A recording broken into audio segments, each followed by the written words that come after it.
Bonjour, aujourd'hui je vais remplacer le Ventirad d'origine de mon PC à base de 4590 Intel, de Haswell donc. Le Ventirad d'origine, je ne sais pas si on peut bien voir, c'est Cooler Master, il est d'origine du PC. Sachant que c'est un PC HP, voilà la marque en bas.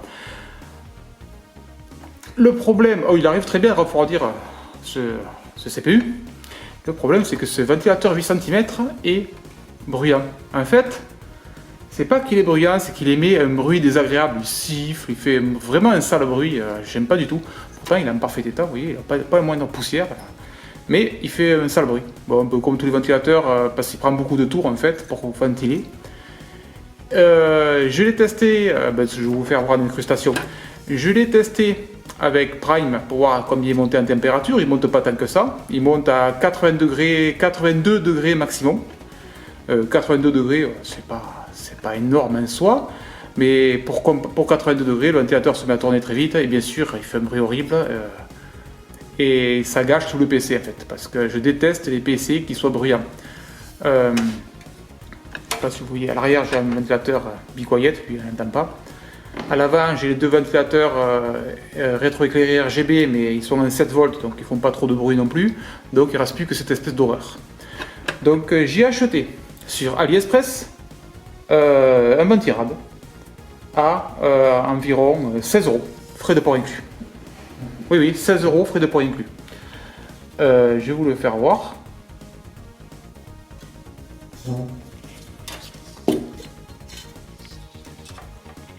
Franchement, pour ce prix, je suis bluffé de la qualité.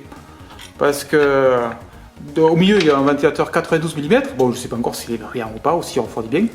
Mais l'assemblage est franchement bon. Vous voyez, par-dessus, il y a un chapeau vissé. Le ventilateur au milieu, d'ailleurs, une petite flèche pour indiquer le sens. Il y a un chapeau vissé. Là, c'est un 6 pipe. Donc il y en a 3 par tour. Oui, c'est parce qu'un double tour, je ne sais pas si vous voyez. Oui. Comme les gros Noctua super chers. Ben, celui-là, à 16 € frais de port inclus. Voilà. Et il est disponible aussi avec ventilo en push-pull. Vous savez, un de chaque côté, avec 3 ventilateurs. Un là et un là. Bon, après, pour refroidir les 70 watts d'un processeur comme ça suffirait large. Mais voilà, donc le but, je vais monter ce truc. Donc il est fourni avec des équerres pour pouvoir le monter. Une équerre correspondante au socket. Donc je vais essayer de la mettre à la place de ça, parce que derrière il y a une espèce de plaque en ferraille qui tient le Ventirad, parce que c'est un truc HP. Donc j'espère que c'est pas trop propriétaire, que je vais pouvoir l'adapter. Et on va voir non seulement combien il monte en température, donc pour rappel celui-là à 82 degrés, ce qui paraît énorme, mais surtout est-ce qu'il est plus silencieux, parce que je pense, vu les caractéristiques double tour, 6 pipe, il refroidira beaucoup mieux, donc le ventilateur tournera moins vite et fera moins de bruit. En plus c'est un ventilateur plus gros, c'est un 92 et non un 80.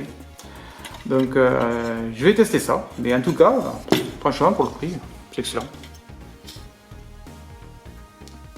Pour ce prix, on peut acheter un petit Nermax de pareil, de 92 mm, mais avec un seul côté en fait, une simple tour et 3 pipes, alors que là il y a 2 tours pour le même prix. Donc à voir la différence. Allez, je monte ça et je vous reprends de suite. Bon, je vous reprends quelques secondes juste pour dire que ça se visse parfaitement sur le socket d'origine HP. Donc le vis est traversant, en fait c'est fourni avec deux kits de vis et ça marche. Donc j'ai eu aucun problème pour visser cette équerre à la place du rad d'origine. Donc maintenant il ne manque plus qu'à le faire tenir avec les deux attaches Intel classiques. J'enlève la vieille pâte thermique avec isopropanol bien sûr, pas d'alcool. Il faut utiliser de l'alcool ménager si vous n'en avez pas. Une pichenette de pâte thermique bien sûr, faut pas l'oublier. Je pose le Ventirad dessus, je remue droite-gauche pour bien étaler. Et bien sûr derrière le Ventirad, je sais pas, je vais vous faire voir. N'oublie pas d'enlever l'autocollant. Il est pas super adapté au Intel Core i5 de cette génération parce qu'il est un peu, le CPU est tout petit. Donc vous voyez, il y a 2 pipes qui sont un peu trop au bord, donc on le voit à l'empreinte de pâte thermique. Bon, c'est pas bien grave puisqu'elles sont en contact avec la pipe d'à côté, donc ça conduirait la chaleur. Mais un CPU plus gros comme un Ryzen, ça devrait mieux marcher. Donc pour l'enclencher, il faut juste le mettre à fond sur le côté comme ça. Voilà, je suis arrivé direct. Et après, on appuie sur la poignée qui est là, sur la manette, pour le mettre de l'autre côté. Bon, la tour est en place, comme vous pouvez voir. Eh bien, ça ne bougera pas parce que j'ai dû appuyer dessus, entre la manette et le bord là, avec un tournevis plat et en plus appuyer sur la manette. Donc c'est très très serré. D'ailleurs, j'espère que je ne devrais pas remplacer rapidement le CPU ou autre parce que je vais me faire chier pour le sortir. Bon, voilà, il est en place. Je vais le mettre en marche et je refais les tests de température et surtout du bruit pour voir s'il n'est pas trop bruyant. Ouais, ce que j'espère. Je vous prends une vidéo rapide parce que je ne m'y attendais pas du tout. Et j'avais oublié du bruit. Mais il éclaire bleu. Ce qui est raccord avec votre alimentation d'ailleurs. Mais l'alimentation, je peux changer la couleur. Mais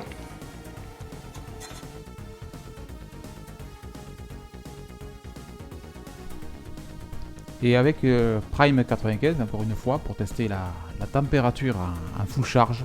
Et là, la différence est tout simplement énorme. On voit 62 degrés maxi. Bon, le CPU ne chauffe pas énormément en soi, mais c'est vraiment énorme. Et il fait carrément beaucoup moins de bruit. Il doit faire 3 fois moins de bruit que l'espèce d'horreur d'origine. Donc, si vous voulez avoir un bon vent tirade, franchement, pour ce prix, c'est bluffant. Et je suis persuadé qu'il fonctionnerait très bien sur un processeur moderne comme un Ryzen. Bon, après peut-être prendre la version avec push-pull triple ventilo. Mais là, je suis passé de 82 degrés à 62 degrés sur mon i5.